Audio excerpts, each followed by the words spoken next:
experience daw ang hatid ng isang bagong food park dito sa Malabon. Perfect daw para sa pamilya o barkada. The Enclave. Ito si Kuya Tony Pet at ito ang ating unang food park food trip dito sa Tony Pet's Takeout.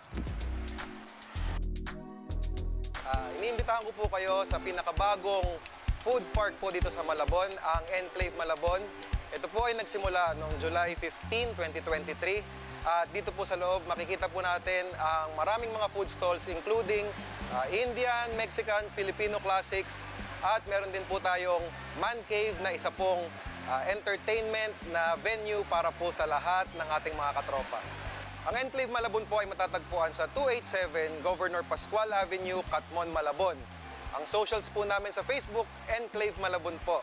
And sa TikTok, follow niyo rin po kami sa Enclave Malabon. Ngayon po ay magluluto tayo ng best-selling na inihaw ng M. Flores Grilled Station.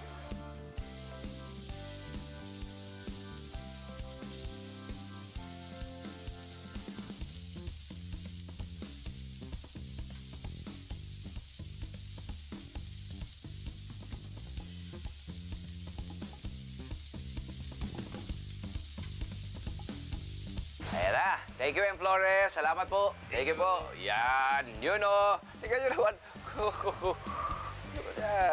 Okay. Nagbabalik tayo rito ngayon sa Malabon. Huli ako nakapag-food park. Siguro bago pa March 2020. Eh, alam naman natin ang nangyari noong March 2020 onwards, di ba? Oh, wala na yun.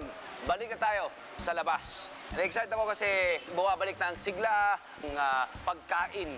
At ito na nga, ang M. Flores. Akala nyo ang M. Flores, sikat sa Malabon, may M. Flores Grill Station na rito sa food park na ito. Subukan natin ang kanilang best-selling na grilled tuna at syempre ang kanilang grilled na giant pusit.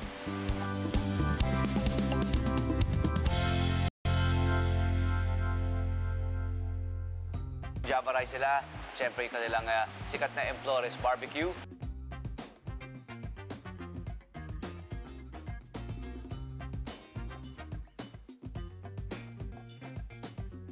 At ang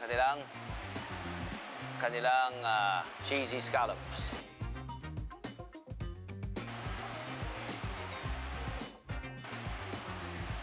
Grilled smoky. May konting anghang. Masarap, masarap. Medyo may konting heat. May konting heat. Mantika pa, oh.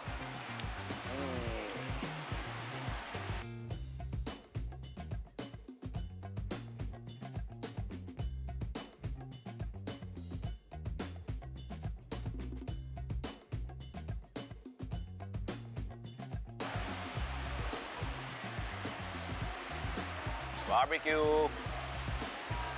Lahat yata ng Pinoy, mahilig sa barbecue. Diba? Iba rin. Malambot. Barbecue. Tapos medyo peppery siya na barbecue. Okay yan, ha?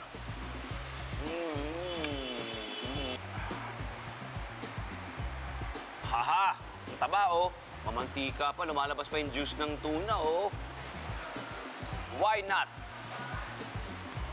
Sariwa, mataba, juicy na tuna. Simpleng pagkakaihaw lang. Mahusay sila mag-grill. Mahusay sila mag-uihaw. Saya. Ang ganda ng portion, yung ungenerous siya. Makes sense kasi, syempre, kapag nasa Malabon ka, maraming seafood. Kasi, ang daming mga fish port konsignasyon, di ba? Wow! Look at that! Sariwa yung tuna. Ang tuna kapag sariwa, manamis-namis. Promise.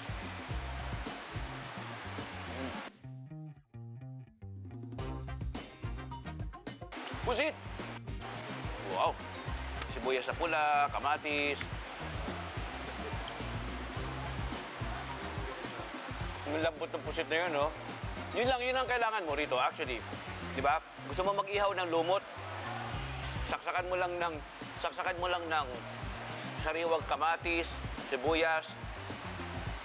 Tapos yun.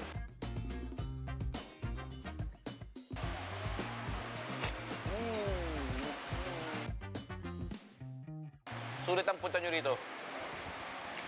Susunod!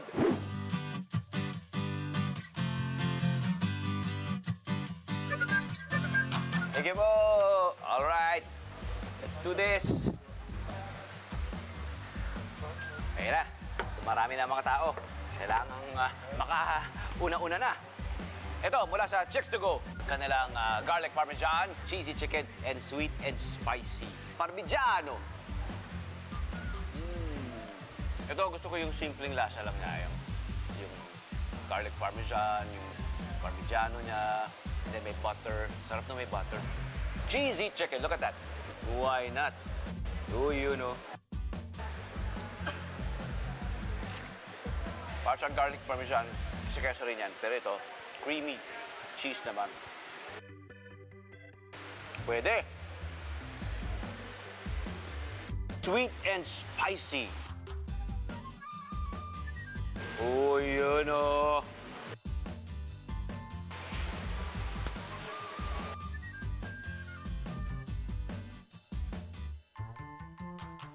Hinahabol ko yung lutong eh. Nung balat, malutong siya.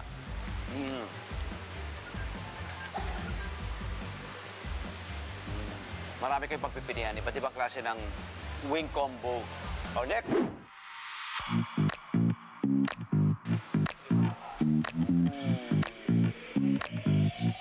Thank you po. Thank you po.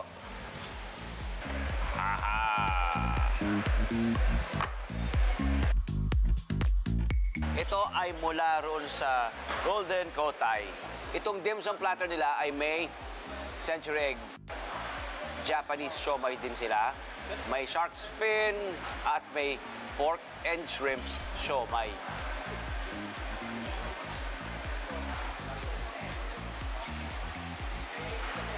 Century egg nga, oh.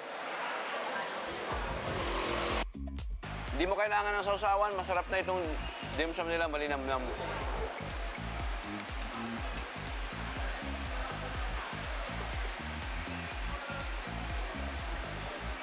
Susunod. Order pa tayo. Talo ng kabayo! Talo ng kabayo! Thank you, Tarpins! Kabayo! Talo ng kabayo. Mukha namang hindi talunan. Mukhang winner. Kabayo siya. Opo. Naririnig ko po kayo. Athletic, ika nga ang kabayo. Eh, asahan mong matigas ang kanyang karne. Kung mahusay ka magluto ng kabayo, aba, malambot. Oo. Diba? Para sa paksiw, nalalasama yung suka. Lambot eh, oh. Nalalasama yung luya, may kaunting anghang, manamis-namis. Magtakoyaki tayo.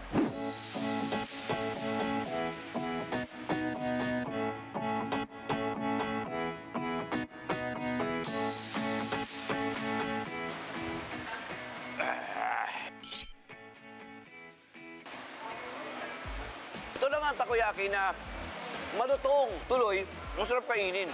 I suggest na kainin nyo agad para makapture nyo pa yung lutong may integridad. Best.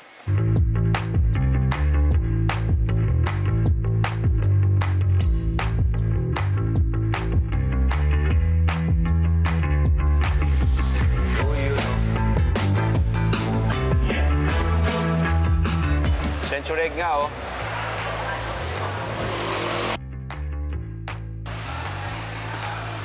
Para sa paksiw, nalalasama yung suka.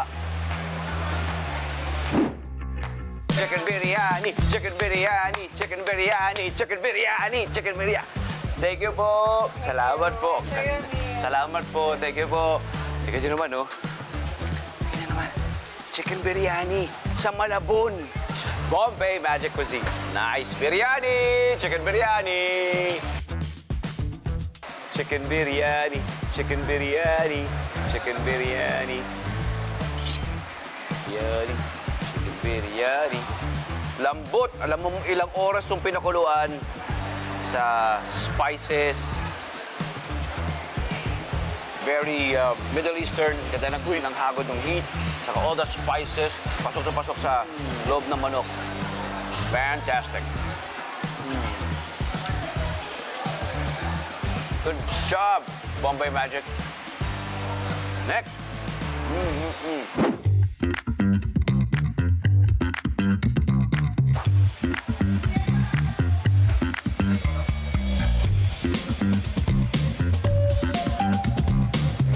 thank you po. Thank you po. Sizzling pork sisig, sizzling pork liempo, at puting kanin.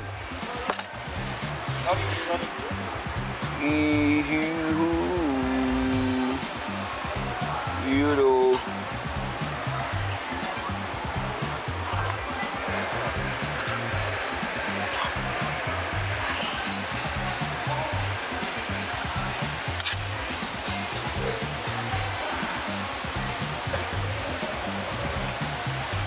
Guys, galit-galit muna. Galit-galit muna po. Ito yung sisig na mas maraming karne, mas meaty siya.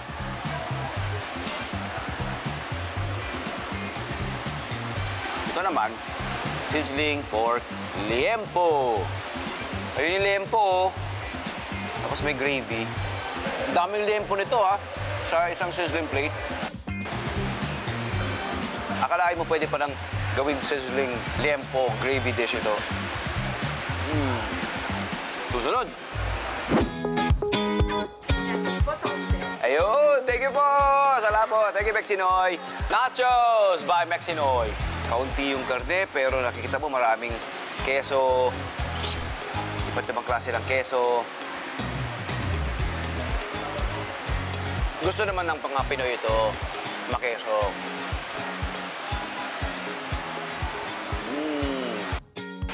Next.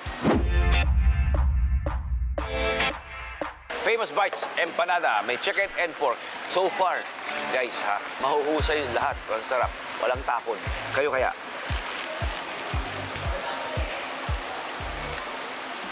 Matinapay yung empanada na to. Unang kagat mo, may karne na agad. Pero na-appreciate ko naman na matinapay siya. May lutong, may crunch yung shell. Pero pat naman siya. Siksik siya. Sabi ko na nga ba, may keso eh. Cheesy pork empanada. Malakas makabusog ito. Next.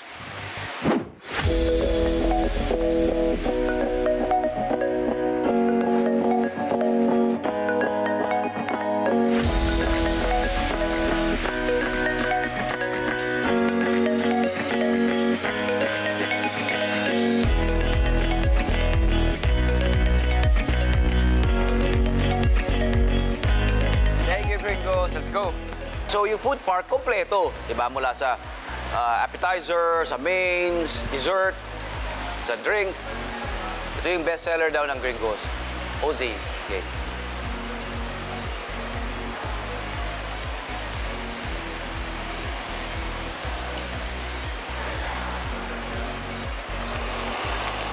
Parang nga sa cheesecake nyo, na creamy. Kaya pala siya sikat. Imagine, may 9 branches na itong Gringos and with over 300,000 followers sa Facebook. It's no wonder kung bakit siya tinatangkilik ng napakaraming tao.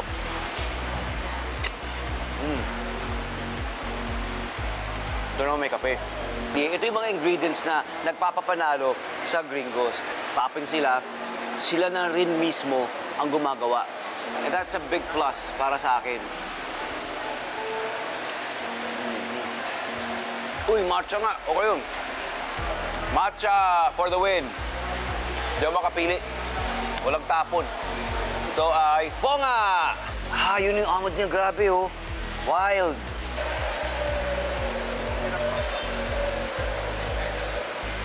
Gusto ko yung simplicity ng lasa dito. Ay, ito yun. Para sa mga health conscious na po. Para sa mga health conscious, meron silang yogurt. Gringos yogurt. Oh, love Anyo Ver. Love Anyo Ver. Sorry, trabaho lamang. Ang yogurt ng Gringos, sila mismo ang gumagawa from scratch.